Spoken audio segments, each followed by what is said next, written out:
श्रीमद् कुंज विहारिणे नमः। श्री स्वामी हरिदास विजयतीर्थराम। देवर्षि नारद अपनी स्थिति के बारे में कहते हैं कि जब मैं उन परम पावन चरण उदाश्रवा श्री हरि के गुणों का गान करने लगता हूं, तब वे श्री हरि अविलंब मेरे चित्त में बुलाए हुए की भांति तुरंत प्रकट हो जाते हैं। भैया, श्री नारद जी नित्य परिवारजक हैं। उनका काम है अपनी वीणा की मनोहर झंकार के साथ भगवान के गुणों का गान करते हुए सदा पर्यटन करते रहना। ये कीर्तन के परमाचार्य हैं, भागवत धर्म के प्रधान 12 आचार्यों में से एक हैं और भक्ति सूत्र के निर्माता भी हैं। साथ ही इन्होंने ये प्रतिज्ञा भी की है संपूर्ण पृथ्वी पर घर घर में जन जन में भक्ति की स्थापना करने की। सो निरंतर वे भगवत भक्ति के प्रचार में लगे रहते हैं। पूर्व कल्प में नारद जी उपबरहण नाम के गंधर्व थे, बड़े ही सुंदर शरीर से और अपने रूप का गर्व भी, अभिमान भी। एक बार भगवान ब्रह्मा के यहाँ सभी गंधर्व किन्नर आदि भगवान का गुणानुवाद करने एकत्रित हुए। उस समूह में उपबरहण स्त्रियों को साथ लेकर गए, जहाँ भगवान में चित्त लगाकर उन मंगलमय के गुणगान से अपने को और दूसरों को भी पवित्र करना चाहिए। वहाँ कोई स्त्रियों को लेकर श्रृंगार के भाव से जाए और कामियों की तरह हाव भाव करे, यह बड़ा अपराध है। सो ब्रह्मा जी ने उपबरहण का यह प्रमाद देखकर उन्हें शूद्र योनि में जन्म लेने का श्राप दिया। भगवान का, महत् पुरुषों का क्रोध भी जीव के कल्याण के लिए ही होता है। ब्रह्मा जी ने गंधर्व उपबरहण पर कृपा करके ही श्राप दिया और उस श्राप के फल से वे सदाचारी, संयमी, वेदपाठी, ब्राह्मणों की सेवा करने वाली शूद्रा दासी के पुत्र हुए। भगवान ब्रह्मा की कृपा से बचपन से ही उनमें धीरता, गंभीरता, सरलता, समता, शील आदि सद्गुण आ गए। उस दासी के और कोई था नहीं। वह अपने एकमात्र पुत्र से बड़ा स्नेह करती थी और जब इस बालक की अवस्था 5 वर्ष के लगभग थी, तब कुछ योगी संतों ने वर्षा ऋतु में एक जगह चातुर्मास्य किया। बालक की माता उन साधुओं की सेवा में लगी रहती थी और वहीं माता के साथ उनसे भी जो बन पड़ती वह सेवा करते। स्वयं नारद जी ने भगवान व्यास से कहा, व्यास जी, उस समय यद्यपि मैं बहुत छोटा था, फिर भी मुझ में चंचलता नहीं थी। मैं जितेंद्रिय था। दूसरे बाल सुलभ खेलों को छोड़कर साधुओं की आज्ञा के अनुसार उनकी सेवा में लगा रहता था और वे संत भी मुझे भोला भाला शिशु जानकर मुझ पर बड़ी कृपा करते थे, स्नेह करते थे। मैं शूद्र बालक था और उन ब्राह्मण संतों की अनुमति से उनके पात्रों में लगा हुआ अन्न दिन में एक बार खा लिया करता था। इससे मेरे हृदय का सब कल्मश दूर हो गया, मेरा चित्त शुद्ध हो गया। संत जो परस्पर भगवान की चर्चा करते थे, उसे सुनने में मेरी रुचि हो गई और चातुर्मास करके जब वे साधुगण जाने लगे, तब उस दासी के बालक की दीनता, नम्रता आदि देखकर उस पर उन्होंने कृपा की। उस बालक को उन्होंने भगवान के स्वरूप का ध्यान तथा नाम के जप का उपदेश किया। साधुओं के चले जाने के कुछ समय पश्चात वह शूद्रा दासी रात को अंधेरे में अपने स्वामी ब्राह्मण देवता की गाय दूह रही थी कि उसके पांव में सर्प ने काट लिया और सर्प के काटने से उसकी मृत्यु हो गई। नारद जी ने माता की मृत्यु को भी भगवान की कृपा ही समझा। स्नेहवश माता उन्हें कहीं जाने नहीं देती थी। मां का वात्सल्य भी एक बंधन ही था, जिसे भक्तवत्सल प्रभु ने दूर कर दिया। 5 वर्ष की अवस्था थी, न देश का पता न काल का। और नारद जी दया में विशंबर के भरोसे उत्तर की ओर वन के मार्ग से चलते गए। और जब बहुत समय हो गया, वे थक गए, तब एक सरोवर का जल पीकर उसके किनारे पीपल के नीचे बैठकर साधुओं ने जैसा बताया था वैसा भगवान का ध्यान करने लगे। ध्यान करते समय एक क्षण के लिए सहसा हृदय में भगवान प्रकट हो गए। नारद जी आनंद मग्न हो गए, परंतु वह दिव्य झांकी तो विद्युत की तरह आई और चली गई। अत्यंत व्याकुल होकर बार बार नारद जी उसी झांकी को पुनः पाने का प्रयत्न करने लगे।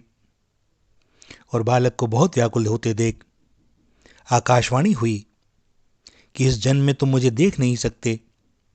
जिनका चित्त पूर्णतः निर्मल नहीं है, वे मेरे दर्शन के अधिकारी नहीं।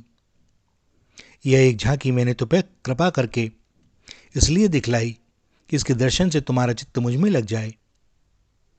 नारद जी ने वहां भूमि में मस्तक रखकर दया में श्रीहरि को प्रणाम किया और भगवान का गुण गाते हुए संपूर्ण पृथ्वी पर घूमने लगे।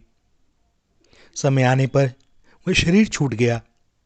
उस कल्प में उनका फिर जन्म नहीं हुआ। कल्पांत में वे ब्रह्मा जी में प्रविष्ट हो गए और सृष्टि के प्रारंभ में ब्रह्मा जी के मन से प्रकट हुए। वे भगवान के मन के अवतार हैं। दया में भक्तवत्सल प्रभु जो कुछ करना चाहते हैं, देवर्षि के द्वारा वैसी ही चेष्टा होती है। प्रहलाद जी जब माता के गर्भ में थे, तभी गर्भस्थ बालक को लक्ष्य करके देवर्षि ने उन दैत्य सामग्री को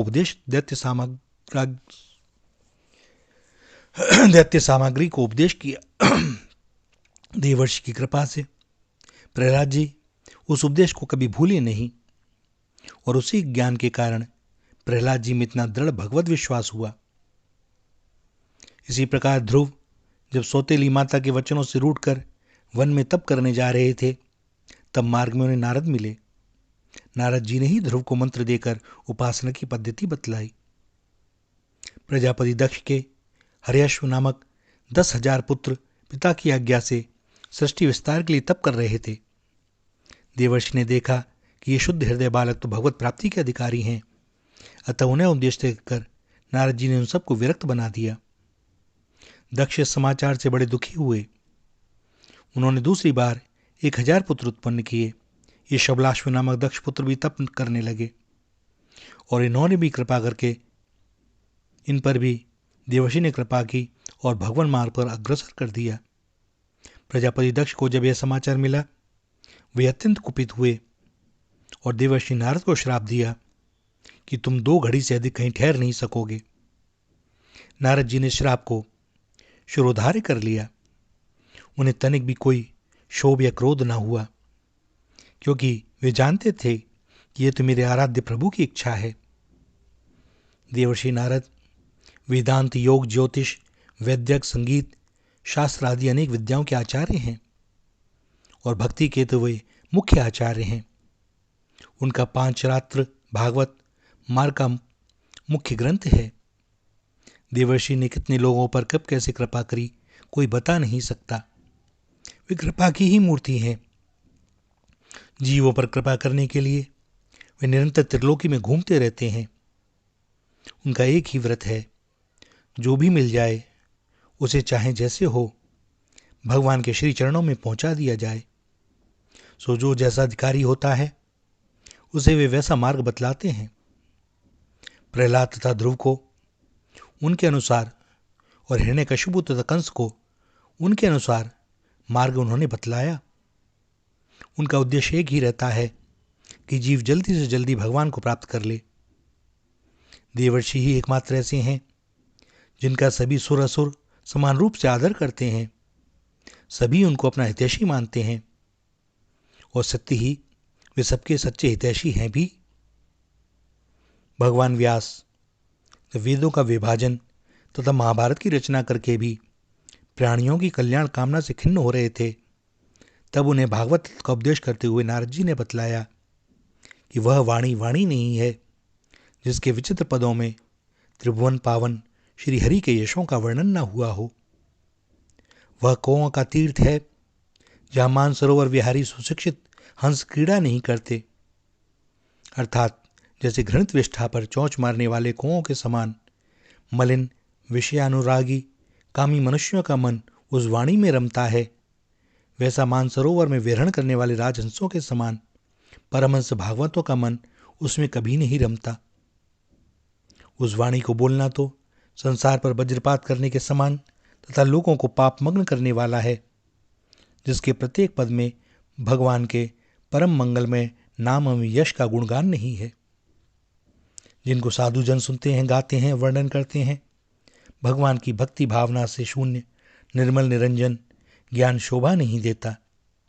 फिर वह सदा कल्याणकारी कर्म तो कैसे शोभा दे सकता है जो निष्काम भाव से भगवान को समर्पित नहीं किया हो गया हो। भैया, देवर्षि के नारद के जीवन चरित्र से हमें मालूम होता है कि भक्तों में कैसे आदर्श गुण होने चाहिए, क्योंकि भक्तों के गुणों का स्मरण करने से मनुष्य उनका प्रीति भाजन होता है और भजन भक्त के गुणों का स्मरण करने से अंतकरण पवित्र होता है।